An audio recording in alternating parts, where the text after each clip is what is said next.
네, 오늘 우리가 함께 살펴볼 성경 본문은 아모스 2장 6절부터 16절까지입니다. 오늘 성경 본문은 아모스 2장 6에서 16절 말씀입니다. 지난주에 함께 나눴던 아모스 1, 2장 가운데 6에서 16절 말씀을 오늘은 좀 더 자세히 살펴보도록 하겠습니다. 하나님의 말씀 낭독하겠습니다. 아모스 2장 6절부터입니다. 여호와께서 이와 같이 말씀하시되 이스라엘의 서너 가지 죄로 말미암아 내가 그 벌을 돌이키지 아니하리니 이는 그들이 은을 받고 의인을 팔며 신 한 켤레를 받고 가난한 자를 팔며 힘없는 자의 머리를 티끌 먼지 속에 발로 밟고 연약한 자의 길을 굽게 하며 아버지 아들이 한 젊은 여인에게 다녀서 내 거룩한 이름을 더럽히며 모든 제단 옆에서 전당 잡은 옷 위에 누우며 그들의 신전에서 벌금으로 얻은 포도주를 마심이니라. 내가 아모리 사람을 그들 앞에서 멸하였나니 그 키는 백향목 높이와 같고 강하기는 상수리 나무 같으나 내가 그 위에 열매와 그 아래의 뿌리를 진멸하였느니라. 내가 너희를 애굽 땅에서 이끌어내어 40년 동안 광야에서 인도하고 아모리 사람의 땅을 너희가 차지하게 하였고 또 너희 아들 중에서 선지자를 너희 청년 중에서 나시린을 일으켰나니 이스라엘 자손들아 과연 그렇지 아니하냐. 이는 여호와의 말씀이니라. 그러나 너희가 나실 사람으로 포도주를 마시게 하여 또 선지자에게 명령을 예언하지 말라 하였느니라. 보라, 곡식단을 가득히 실은 수레가 흙을 누름같이 내가 너희를 누르리니 빨리 다른 박질하는 자도 도망할 수 없으며 강한 자도 자기 힘을 낼 수 없으며 용사도 자기 목숨을 구할 수 없으며 활을 가진 자도 설 수 없으며 발이 빠른 자도 피할 수 없으며 말 타는 자도 자기 목숨을 구할 수 없고 용사 가운데 그 마음이 굳센 자도 그날에는 벌거벗고 도망하리라. 여호와의 말씀이니라. 아멘. 설교에는 찬송 12장 7, 8, 9, 13, 14절을 이어서 부르도록 하겠습니다. 사랑하는 주 예수 그리스도 안에 형제 자매님들, 여러분은 법과 질서, 규칙이 무시되는 사회가 있다는 것을 알고 있을 것입니다. 물론 우리가 살고 있는 대한민국을 포함해서 완벽하게 법에 따라 죄에 대한 형벌이 내려지고 질서들이 온전하게 지켜지는 나라는 없을 것입니다. 그럼에도 그것들이 훨씬 더 심각한 장소들이 있다는 것을 우리는 알고 있습니다. 범죄자가 분명히 법을 어겼고 약자를 착취했으며 힘없는 사람들을 고통스럽게 했지만 분명한 증거를 외면하고 그가 가진 돈과 권력으로 말미암아 무죄가 선언되는 것이 당연하게 여겨지는 것들이 있습니다. 그리고 그런 장소에서 그와 같은 왜곡된 질서가 반복된다면 결국 어떤 일이 일어납니까? 사회의 도덕이 무너지고 정의가 실종될 것입니다. 법과 질서를 지키기보다는 모두가 그것을 조롱하고 자조하며 자신들도 어떻게든 그 규칙을 벗어나기 위해 부패하고 타락할 것입니다. 그렇게 나라의 법, 조직의 규율, 단체의 질서에 따른 판단을 내리는 것은 단순히 죄에 대한 벌을 위한 것만이 아니라 그에 속한 모든 이들이 지켜야 할 기준을 분명하게 알려주는 것이기도 합니다. 그리고 이와 같은 기준은 구약시대 이스라엘에도 있었습니다. 그들에게도 물론 나라의 법이 있었고 공동체의 규범이 있었지만 무엇보다 하나님과의 언약이 그들에게 주어져 있었습니다. 그것은 언약 백성들이 언제라도 잊지 말아야 할 소중하고 거룩한 법도였습니다. 하나님께서는 모세를 비롯한 자신의 종들을 통해 그 언약을 계속하여 선포하셨고 강조하셨습니다. 그 언약 안에는 하나님의 백성으로서 그들에게 주어진 복이 주어져 있습니다. 실제로 이스라엘과 유다는 그들의 조상의 출애굽 시기로부터 시작하여 계속해서 그 은혜를 풍성하게 누리고 있었습니다. 하지만 그 안에는 무엇도 있었습니까? 그 언약을 어겼을 때 그들에게 임하게 될 저주도 엄중하게 선포되어 있었습니다.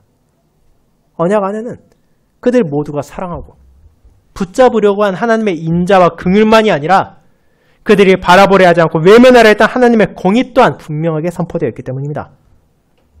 오늘 본문을 통해 하나님께서는 그와 같은 그분의 공의를 다시 선언하십니다. 그리고 이번에는 모세를 통해 전하셨던 가정법의 방식이 아니라 이스라엘이 실제로 하나님의 언약을 무시하고 그분의 율법을 저버렸기에 그 저주가 임한다는 것을 준엄하게 선포하신 것입니다. 그들은 하나님의 질서를 어기면서도 아무렇지도 않게 생각했으며 그분의 율법을 멸시하면서도 어떤 벌도 없이 심판을 피할 것이라 생각했습니다.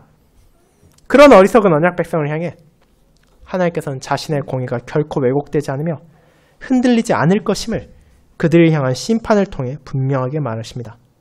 저는 오늘은 그와 같은 본문으로 전해진 북이스라엘을 향한 하나님의 말씀, 그리고 우리를 향한 하나님의 말씀을 타락한 언약 백성에게 선고된 심판이라는 제목으로 설교하고자 합니다. 그리고 그 안에 담겨있는 언약 백성들의 전적인 타락과 그들을 향한 전적인 심판의 말씀을 살펴보므로 우리 역시도 빠질 수 있는 도덕적 그리고 영적 타락을 경계하고 하나님의 준엄하신 공의 앞에 자신을 낮추며 나의 뜻, 나의 감정이 아니라 하나님의 말씀, 그분의 질서에 순종하는 저와 여러분이 되기를 소망합니다. 이를 첫 번째, 언약 백성의 도덕적 타락, 두 번째, 언약 백성의 영적인 타락, 세 번째, 그들에게 선고된 언약적 심판이라는 대지로 나누어 보겠습니다. 먼저 첫 번째, 언약 백성의 도덕적 타락에 대해 알아보겠습니다. 형제자매 여러분, 지난주에 우리는 아모스 1, 2장을 통해 이 아모스의 전체적인 개요를 짤막하게 살피고 자신의 종을 사용해 하나님께서 언약 백성에게 무엇을 전하고자 하셨는지를 알아보았습니다. 그것은 하나님의 공의가 얼마나 지엄하며 두려운 것인지를 선포하는 것이었습니다. 이방 나라의 불신자들도 유다와 이스라엘의 언약 백성도 그분 앞에서 죄를 지었다면 그에 합당한 심판을 피할 수 없다는 것을 보여주는 것이 이 선지자의 말씀이었습니다. 그리고 이 선포의 주된 대상은 다름 아닌 북쪽의 이스라엘의 10지파였습니다. 하지만 여호와 하나님께서는 그들을 향한 심판에 앞서 다른 나라들을 먼저 언급하십니다. 그분께서는 주변 이방의 죄악과 남쪽의 유다의 죄악을 선언하시고 그 죄에 합당한 보응이 있을 것을 말하셨습니다. 아마도 이스라엘은 아모스가 이와 같은 선고를 할 때 고개를 끄덕이며 동의했을 것입니다. 그들 역시 이방인들의 도덕적 타락을 잘 알고 있었으며 그들의 형제인 유다라 하더라도 종교적으로 온전하지 못했다는 것을 인지했기 때문입니다. 그런 이들에게 이 심판의 선언은 마치 이스라엘만이 훌륭하고 온전한 하나님의 택함받은 국가라는 자부심을 느끼게 했을지도 모릅니다. 하지만 하나님은 그와 같은 자신의 공의가 언약 바깥에 있는 자와 언약 안에 있는 모든 자가 그분의 공의 앞에 서게 한다는 것을 깨닫게 하신 후 이제 그 활의 끝을 이스라엘을 향해 겨누십니다. 그들이 만족하던 하나님의 공의는 그들 자신에게도 다가오는 것이었습니다. 오늘 본문에 나타나는 이스라엘의 죄는 사실 그 모든 이방의 죄와 유다의 죄를 합쳐놓은 듯한 끔찍한 것이었기 때문입니다. 하나님께서는 유다에서 농사를 짓고 양떼를 치던 아모스를 통해 그들의 죄를 낱낱이 드러내시고 그들의 도덕적인 부패와 영적인 타락에 대해 고발하십니다. 그렇게 이스라엘은 자신들이 외면하고 있던 혹은 깨닫지도 못하고 당연하게 생각하던 그 모든 것들이 얼마나 가증된 죄악인지를 깨닫게 되며 자신들에게 임해야 마땅할 그리고 실제로 임하게 될 하나님의 두려운 진노를 마주하게 되는 것입니다. 그리고 이 메시지를 통해서 하나님께서는 구약시대의 언약 백성만 아니라 신약시대의 교회를 향해서도 준엄하게 경고하십니다. 그들 모두가 하나님의 은혜 안에 살고 있기에 그분의 언약을 기뻐하며 따를 때 찾아오는 복 가운데 거해야 마땅한 것이지 그분의 율법을 잊고 저주 가운데 나아가서는 안 된다고 말입니다. 이제 그와 같은 이스라엘 향한 하나님의 고발은 먼저 그들의 도덕적 타락에서 시작합니다. 이는 다음과 같습니다. 그들이 은을 받고 의인을 팔며 신 한 켤레를 받고 가난한 자를 팔며 힘없는 자의 머리를 티끌 먼지 속에 발로 밟고 연약한 자의 귀를 굽게 하며 아버지와 아들이 한 젊은 여인에게 다녀서 내 거룩한 이름을 더럽히며 모든 제단 옆에서 전당 잡은 옷 위에 누우며 그들의 신전에서 벌금을 얻은 포도주를 마시니라. 이스라엘은 타국의 백성과 포로들에게 잔혹하게 대했던 이방 나라들을 비난했습니다. 그들에게 하나님의 심판이 임하는 것도 마땅하다고 손가락질했습니다. 자, 그런데 정작 자신들은 어떠했습니까? 그들은 다른 이들도 아니라 타국의 백성, 타국의 포로도 아니라 하나님의 언약 백성, 자신의 형제와 자신의 자매들을 착취하고 약탈하고 있었습니다. 가사와 두로가 전쟁 포로를 노예로 팔아넘겼다면 이스라엘은 자신의 동족들을 노예로 팔아넘겼습니다. 그토록 넘치는 풍요를 누리고 있었음에도 불구하고 그에 만족하지 못하고 자기 탐심에 따라 작은 빚을 빌미로 동족을 사고 팔았고 심지어 한 켤레 신발값에 사람의 인생을 팔아치우는 비참한 일이 자행된 것입니다. 이것이 너무 과장된 말처럼 느껴지십니까? 아무리 그래도 언약 백성이 설마 그런 일을 하진 않았을 것이라 느끼십니까? 그런데 이 잘못은 여기에만 나오는 것이 아닙니다. 놀랍게도 포로기를 경험하고 돌아온 뒤에도 언약 백성에서 이 일이 동일하게 반복됩니다. 느헤미야 5장에서 하나님은 이렇게 자기 백성의 죄악을 소위 말하는 당대에 부유하고 권력 있는 귀족들과 민장들의 잘못을 꾸짖습니다. 너희가 각기 형제에게 높은 이자를 취하는도다 하고 대회를 열고 그들을 쳐서 그들에게 이르기를 우리는 이방인의 손에 팔린 우리 형제 유다 사람들을 우리의 힘을 다하여 도로 찾았거늘 너희는 너희 형제를 팔고자 하느냐? 우리의 손에 팔리게 하겠느냐? 느헤미야 5장 7, 8절입니다.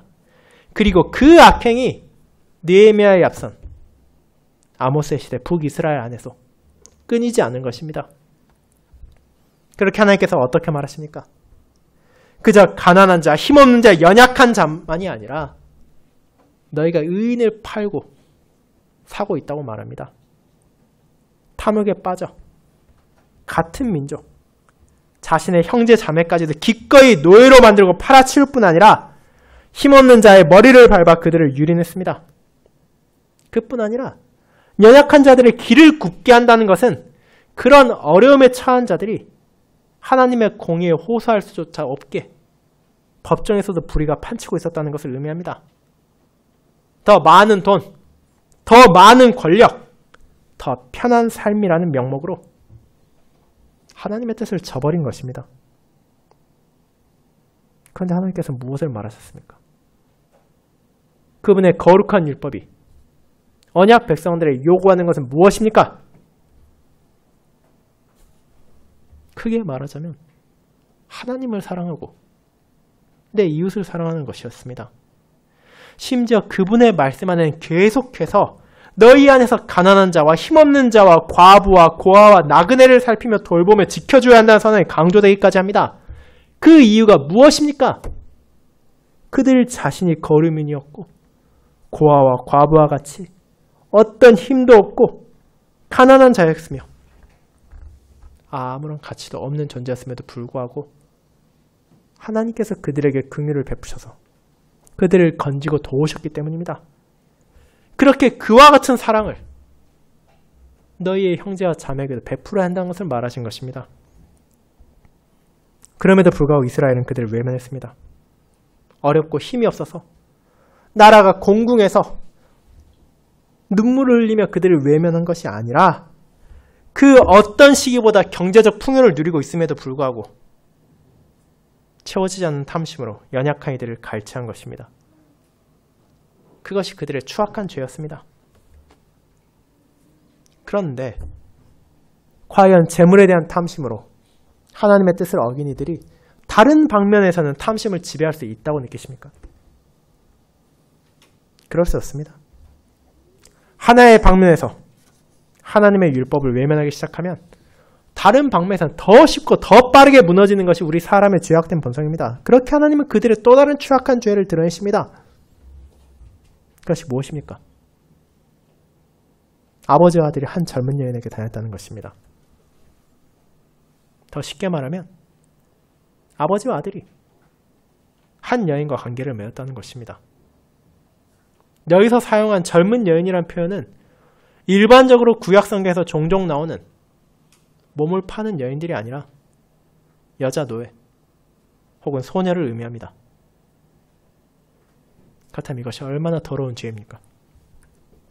공궁에 처한 이웃들을 돕고 살피기는커녕 가난에 허덕인 이들, 권력이 없는 여인들을 범하고 심지어 아버지와 아들이 한 여자를 추행하면서도 죄의식을 느끼지 못할 정도로 성적인 방종이 이스라엘에 넘쳐나고 있었다는 것입니다. 그렇게 하나님께서는 언약 백성이라는 자들이 하나님의 이름을 높이기는커녕 나의 이름을 더럽히고 있다고 선언하십니다. 그런데 그들의 배도는 사회적이고 성적인 것만이 아닙니다. 아모스를 통해 또 다른 예시도 나타납니다. 이어지는 구절에서 더 자세히 나오겠지만 도덕적인 타락과 종교적인 타락이 연결되는 죄악까지도 8절에 나오기 때문입니다. 이스라엘에게 제단은 어떤 장소입니까? 하나님께 제사를 드리는 장소입니다. 오늘날로 따지자면 교회라고도 볼 수 있는 곳입니다. 그런데 돈 있고 권력 있다는 자들이 지금 그곳에서 무엇을 하고 있습니까? 제단 옆에서 오늘날로 말하자면 교회의 자리에 앉아서 남의 전당 잡은 옷을 깔고 앉아있고 누워있으며 그들의 벌금으로 빼앗은 포도주를 마시고 있다는 것입니다. 이 상황 자체가 얼마나 그들이 하나님을 멸시하고 있는지를 적나라하게 보여줍니다. 실제로 이 표현을 신실한 구약시대 백성들이 보았다면 깜짝 놀랄 정도로 충격적인 것입니다. 지금 이 사람이 무엇을 합니까? 전당 잡은 옷을 자리에 깔고 술잔치를 벌이고 있습니다. 그런데 출애굽기 22장에 보면 이스라엘 안에서 부득이하게 형제와 자매에게 돈을 빌려준다 하더라도 서로 옷을 담보로 잡는다 하더라도 그것을 해가 지기 전에 꼭 돌려줘야 한다는 규례가 있습니다. 옷을 전당으로 잡힐 정도로 가난한 사람이라면 그 옷을 입지 않고서는 추운 밤을 보내기도 힘들기 때문입니다. 그런데 그런 옷을 지금 깔아놓고 연약한 자들의 길을 왜곡해서 뜯어낸 벌금, 부당한 재판으로 얻은 술을 마시며 즐기고 있습니다. 바로 하나님의 제단 옆에서 말입니다. 이것이 얼마나 그들이 도덕적으로 사회적으로 부패했고 종교적으로 눈이 멀었는지를 보여줍니다. 하나님께 향하는 장소, 그분께서 언약 백성들에게 나오는 장소에서 그런 추악한 죄를 범하면서도 아무 문제의식도 느끼지 못한 것입니다. 그게 당대 이스라엘입니다. 자신들이 멸시하고 조롱하던 이방의 불신자들보다 더하면 더했지 결코 못하지 않은 것이 그들의 부패라는 것을 하나님께서는 유다에서 온 선지자를 통해 지적하시는 것입니다. 이스라엘 백성들은 자신들이 결코 도덕적으로 우월하지 않다는 것을 하나님 앞에서 그들 또한 철저한 죄인이라는 것을 깨달아야 했습니다. 사랑하는 형제자매 여러분, 이스라엘 향한 이 심판의 선고는 우리에게 어떤 의미를 가지고 있습니까? 여러분, 이것이 그저 남의 일처럼 느껴지십니까? 그저 한 시대 특정한 이들의 잘못에 불과하다고 여기십니까? 그렇지 않습니다. 이 안에 담긴 하나님의 뜻은 그분의 은혜를 받은 자, 그분의 언약에 머무르는 자가 그것을 멸시하고 외면할 때 그 죄가 결코 가볍지 않다는 것을 보여줍니다. 그리고 이는 오늘날도 마찬가지입니다. 교회에 다니면서도 신앙을 가졌다고 말하면서도 세상의 불신자들과 도덕적으로 비교해봤을 때 전혀 나을 것이 없는 사람들이 많습니다. 자신이 목사라고, 장로라고, 집사라고, 권사라고 자랑스럽게 말하지만 이웃을 사랑하기엔커녕 크고 작은 죄를 짓고 거짓을 일삼으며 뉴스에 나온 사람들도 얼마나 많습니까? 그렇게 하면서도 주일에 교회에 나와서는 마치 자기는 아무런 죄도 없는 것처럼 하나님의 축복을 받고 있다는 것처럼 행사하는 일도 있습니다. 그것이 정말로 하나님의 거룩한 이름을 높이는 것입니까? 그것은 여호와의 거룩한 이름을 더럽히는 것입니다. 신자는 세상의 빛과 소금이 되어야 합니다. 이는 종교적으로, 영적으로도 그러해야지만 도덕적으로 훨씬 더 높은 기준, 하나님의 뜻을 우리 안에 주셨다는 것을 떠올리게 합니다. 그렇게 우리는 그런 하나님의 가르침을 기억하며 언제나 겸손히 자신을 낮추고 그분의 거룩함이 나의 말과 나의 행동으로 더럽혀지지 않도록 그분의 인도를 구하며 살아야 합니다. 만약 그렇게 자신을 돌아보지 않으며 하나님의 뜻을 구하지 않는다면 그들의 도덕적 타락에서 시작된 죄가 자연스럽게 영적인 타락으로도 이어진다는 것을 우리는 보게 될 것입니다. 그것이 두 번째, 언약 백성의 영적인 타락입니다. 성도 여러분, 그렇게 언약 백성의 타락은 끔찍했습니다. 하지만 사회적으로, 성적으로, 도덕적으로 타락을 한 사람들이 영적으로 깨끗하다는 것이 가능하겠습니까? 어떤 사람도 그럴 수 없습니다. 아무리 겉으로 보기에 멀쩡해 보인다 하더라도 그 속은 썩고 골마있을 뿐입니다. 자연스럽게 12절과 12절은 그들의 영적인 배도를 지적하게 됩니다. 또 너희 아들 중에서 선지자를 너희 청년 중에서 나시린을 일으켰나니 이스라엘 자손들아 과연 그렇지 아니하냐? 이는 여호와의 말씀이니라. 그러나 너희가 나실 사람으로 포도주를 마시게 하며 또 선지자에게 명령하여 예언하지 말라 하였느니라. 그렇습니다. 구약시대에 선지자들이 있었습니다.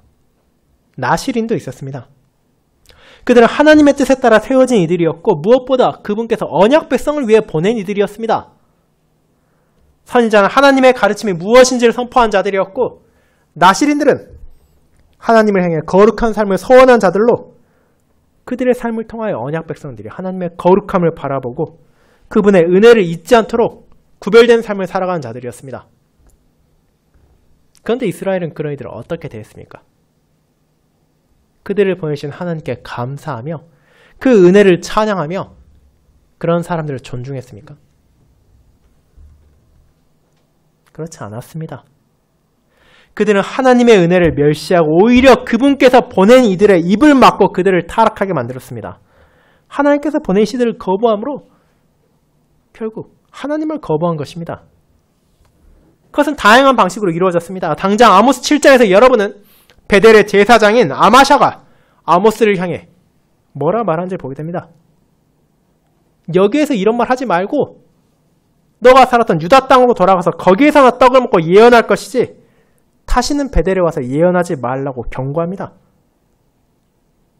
하나님께서 그분의 분노를 드러내시는데 잘못을 돌이키고 회개하기는커녕 그 말씀을 거부하고 선지자를 위협한 것입니다.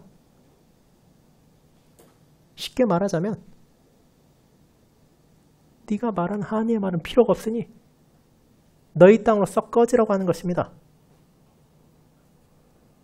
그렇게 하나님의 종이 그들이 원하지 않는 것을 말할 때 멸시하고 위협하며 추방하려 함으로 입을 다물게 하고 자신들이 원하는 것만 가려운 길을 긁어주는 가르침만 자신들에게는 아무런 문제도 없고 경제적 풍요와 번성이 하나님의 은혜라고 선포하도록 하며 그분께서 말씀으로 그들에게 생명을 주시고 율법으로 인도한다는 것을 인정하지 않고 자신들의 편의를 위해 감정과 고집을 위해 말씀을 왜곡하고 진리를 거부하기를 강요한 것입니다. 그뿐 아니라 하나님께서 서원한 자들인 나시린들이 그 서원을 깨고 술을 마시도록 종용하며 결국 하나님을 향한 거룩함을 저버리게 함으로 그들의 타락에 동참하도록 했으며 그를 통해서 누구도 자신들의 잘못을 지적하지 못하도록 했습니다. 거룩한 삶을 살고자 노력하는 자들을 너희가 뭐가 잘났냐고 조롱하며 그들도 자신들 같이 끌어내림으로써 그 나라를 전체적으로 더럽힌 것입니다. 그것이 한 사람, 한 가족, 한 단체의 잘못이 아니라 그 나라의 전체적인 모습이었습니다. 그렇게 이스라엘 하나님의 말씀을 듣기를 거부했고 하나님의 거룩함을 더럽혔습니다. 그들은 도덕적으로만 타락한 것이 아니라 영적으로도 철저히 타락했고 하나님의 은혜를 망각한 행동을 자행했습니다. 그런데 그런 언약 백성의 철저한 타락과 부패가 북이스라엘만 한정된 것이 아닙니다. 오늘 앞서 읽은 신명기 32장을 포함해서 하나님께서는 그런 배도를 계속해서 경고하셨습니다. 그들이 풍요를 누릴 때에도 감사를 잊지 말아야 한다는 것을, 하나님의 말씀을 거부하고 욕망에 따라 살아가는 가나안의 족속들과 동화돼서는 안 된다는 것을, 그리고 오직 그분의 뜻을 순전히 받아들이며 그분의 율법을 삶의 기준으로 삼아 모든 면에서 하나님의 뜻에 따라 그분을 사랑하고 그 이웃들을 사랑함으로써 그분의 거룩함을 드러내야 한다고 하신 것입니다. 하지만 이스라엘은 그런 순종에 실패했습니다. 남쪽의 유다도 실패했습니다. 그리고 이는 예수 그리스도께서 이 땅에서 사역하시던 시대에도 언약 백성들이 실패한 것이었습니다. 그들은 어땠습니까? 어떤 죄도 없는 의로우신 분을 은 30에 팔아넘겼습니다. 그분의 옷을 빼앗고 그분의 머리에 가시면류관을 씌우며 조롱했습니다. 그뿐입니까? 그분께서 하늘아버지의 진리를 전하시는 것을 거부했고 그분의 입을 막기 위해 온갖 수단을 동원했을 뿐 아니라 그 가르침을 멸시하고 외면했습니다. 하나님의 말씀 앞에 자신을 낮추기보다는 자신들의 뜻과 자신들의 신념과 자신들의 고집을 더 중요하게 생각했습니다. 그러면서도 어떤 가책도 느끼지 않았으며 예수님을 십자가에 못 박으라고 외치던 것이 당대의 언약 백성이었습니다. 그리고 우리는 그 이후의 시대에도 그리고 오늘날에도 그와 동일한 일이 비일비재하고 일어난다는 것을 알고 있습니다. 우리는 성도의 타락을, 신자의 부패를 어떤 과정이든 현실로 그리고 언제라도 찾아올 수 있는 위험으로 고백하고 있습니다. 사랑하는 성도 여러분, 그것은 오늘날의 교회도 다를 바가 없습니다. 하나님께서 우리에게 북이스라엘보다 더 크신 은혜를 베푸셨습니다. 그리스도의 공로를 통해 우리에게 주어진 복음의 진리를 깨닫게 하셨고 오늘날에도 그분의 종들을 세우셨고 그분의 말씀을 전해주십니다. 그런데 우리는 그 말씀을 불편할 때도 있습니다. 그분의 율법을 거부하려 할 때도 있고 그분의 질서를 무시하려 하는 경우도 있습니다. 내 귀에 듣기 좋은 설교는 반기지만 회개와 순종을 촉구하는 말씀은 거부하기도 하며 하나님께 헌신하고자 하는 삶을 살고자 하는 자들을 속으로 비웃고 조롱하는 일도 많습니다. 뭐가 다르냐고, 너희가 뭐 얼마나 거룩하게 그러냐고 조롱하며 너희도 우리같이 세상 일이나 말하고 세상처럼 살자고 하는 자들이 얼마나 많습니까?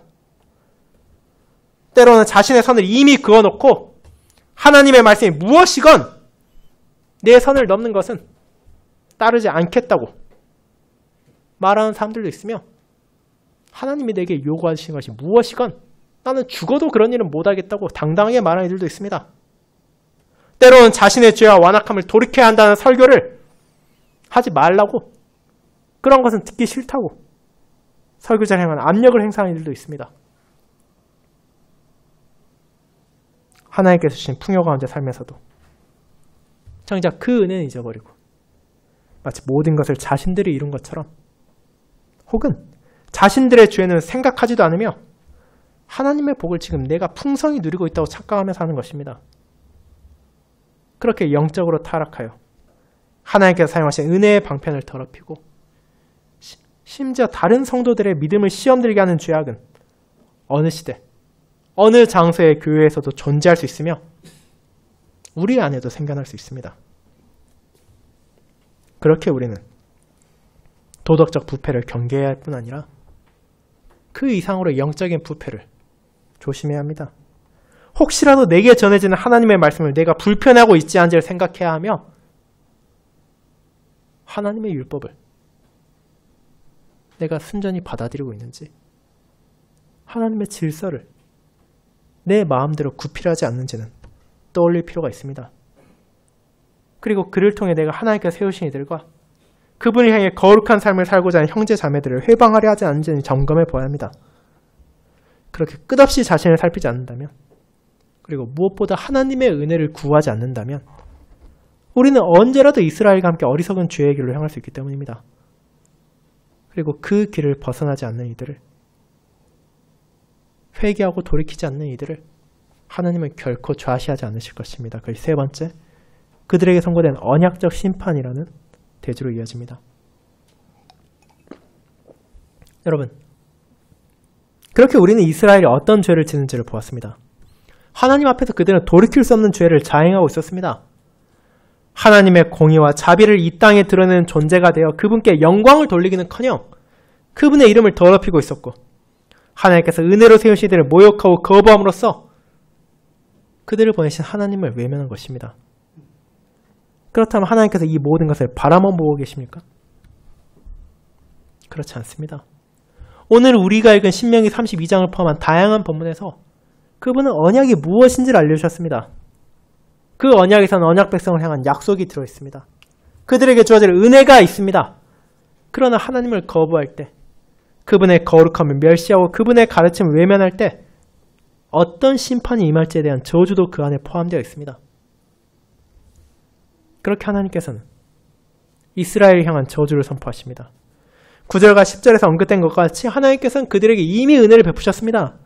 그들이 지금 이스라엘 땅을 차지하고 살 수 있는 것도 그들이나 그들의 조상이 강인하고 훌륭해서가 아니라 하나님께서 그 땅의 거민을 물리치시고 애굽에서 건져오셨기 때문입니다.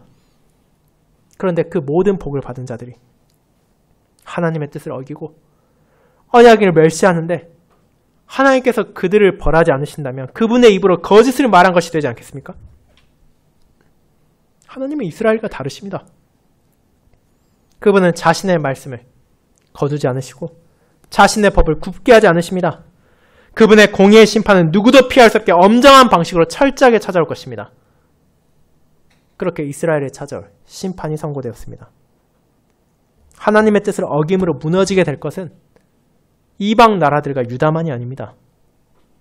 이스라엘 10지파도 거기에서 예외가 될 수 없습니다.